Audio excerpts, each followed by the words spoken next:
Bonjour à toutes et à tous, vous êtes sur RCF Limousin pour la chronique Europe. Le thème de la chronique d'aujourd'hui est la Nuit européenne des chercheurs. Cet événement impulsé par la Commission européenne en 2005 était organisé à l'origine dans 15 pays européens. Aujourd'hui, c'est plus d'1 million de visiteurs dans 250 villes de 30 pays européens qui participent à cette nuit.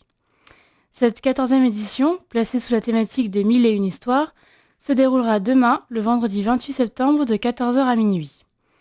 12 villes de France y participent, dont Paris, Bordeaux et Limoges.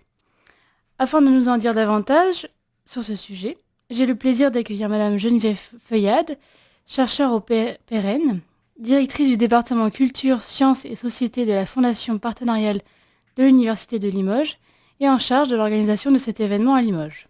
Bonjour Madame Feuillade. Bonjour. Tout d'abord, pouvez-vous nous décrire ce qu'est la Nuit européenne des chercheurs ? Alors en fait, la Nuit européenne des chercheurs, c'est un temps de rencontre entre les chercheurs et le grand public. L'objectif, c'est de permettre au grand public de découvrir la recherche qui se fait dans leur ville, dans leur région, et à partir de ça, de savoir les sujets d'actualité, les sujets qui demain permettront de sortir de la recherche des applications pour la destination de tous, y compris du grand public. D'accord. Et donc, pourquoi cette nuit a été créée et quels sont les objectifs en particulier ? Alors en fait, cette nuit a été créée par l'Europe avec justement pour objectif de faire sortir les chercheurs des laboratoires et de leur permettre de rencontrer ce grand public pour leur expliquer leur domaine de recherche. Pourquoi l'Europe ? Parce que l'Europe finance et accompagne des projets. Donc l'Europe, dans ces projets qui sont des projets justement d'envergure et d'intérêt pour tous, souhaitait qu'au moment où ces projets sont portés par les chercheurs, ils puissent être communiqués et finalement qu'il puisse y avoir une information sur ce qui se fait, pourquoi et quelles sont les avancées de demain. D'accord. Donc, comme je disais en introduction, Limoges est une des villes participantes de cette manifestation. Quelles activités sont proposées et à qui sont-elles destinées ? Donc en fait, les activités qui sont proposées, elles sont diverses. Alors il faut voir la Nuit européenne des chercheurs comme un temps d'échange entre le chercheur et le grand public, mais un temps d'échange très convivial. Donc en fait, l'idée, c'est de permettre, en s'amusant, de découvrir ce que font les chercheurs. Donc les chercheurs ont monté des animations, des ateliers, et au travers de ces ateliers, voilà, ils présentent leurs thématiques. Ces ateliers, ils peuvent prendre la forme d'un escape game, mais ça peut être aussi une rencontre et un temps de discours, de partage dans les souterrains, par exemple. La ville de Limoges nous a mis à disposition les souterrains, le souterrain de la règle.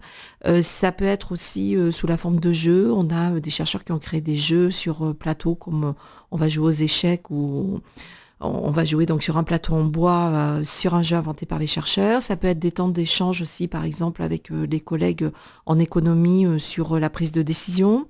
Ça peut être un temps d'échange autour des mathématiques, redécouvrir les mathématiques au travers de l'histoire des mathématiques.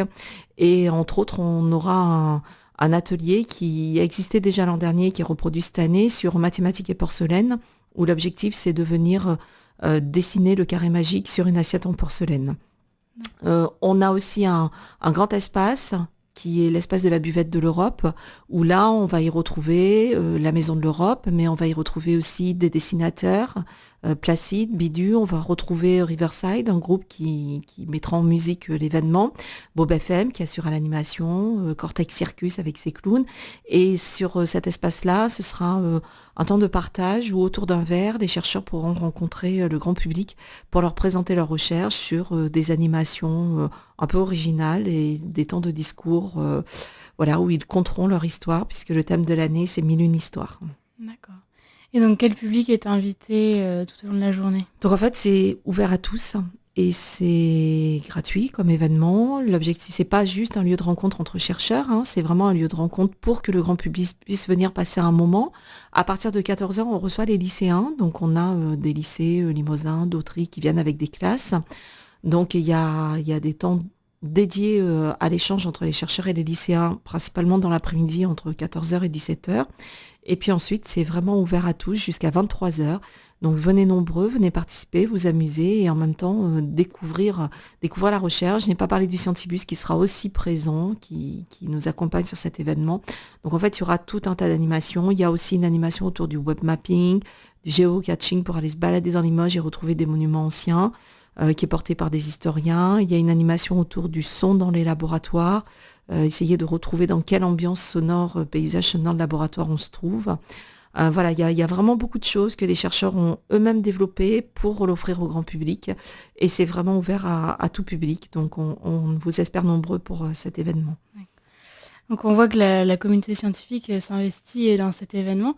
Et quel est l'impact d'un tel événement pour cette communauté ? Alors déjà, pour un chercheur réussir à rendre accessible sa recherche et finalement à la communiquer sous une forme un peu originale, quand on veut retraduire sa recherche sous la forme d'un jeu, ce n'est pas évident. Donc pour eux, c'est beaucoup de travail. Ça fait plusieurs mois qu'ils travaillent sur la mise en œuvre de ces ateliers, de ces animations. Donc c'est un travail finalement de rendre accessible sa recherche qui, je pense, c'est pour les chercheurs qui s'y sont engagés, a été une belle expérience. Et puis, les chercheurs, même entre eux, ils redécouvrent ce que font les autres parce qu'on est une communauté qui, finalement, reste très axée sur son domaine, ses thématiques. On est souvent dans des conférences, des congrès dans lesquels on parle entre spécialistes. Et là, c'est un moyen de vraiment s'adresser à tous, y compris à son voisin du laboratoire de recherche d'à côté avec qui on n'échange pas obligatoirement sur ce qu'on fait au quotidien. Eh bien, pour rappel, donc, la Nuit européenne des chercheurs se déroulera demain à la place Saint-Étienne, au pied de la cathédrale de Limoges, de 14h à minuit. La Maison de l'Europe, Centre Europe Direct, y sera présente avec de la documentation et des animations sur les inventions et les chercheurs européens. Merci Madame Feuillade pour le temps que vous nous avez accordé. Merci aux auditeurs de RCF Limousin et à bientôt pour la prochaine Chronique Europe, le 11 octobre prochain, qui portera sur les Erasmus Days. Merci.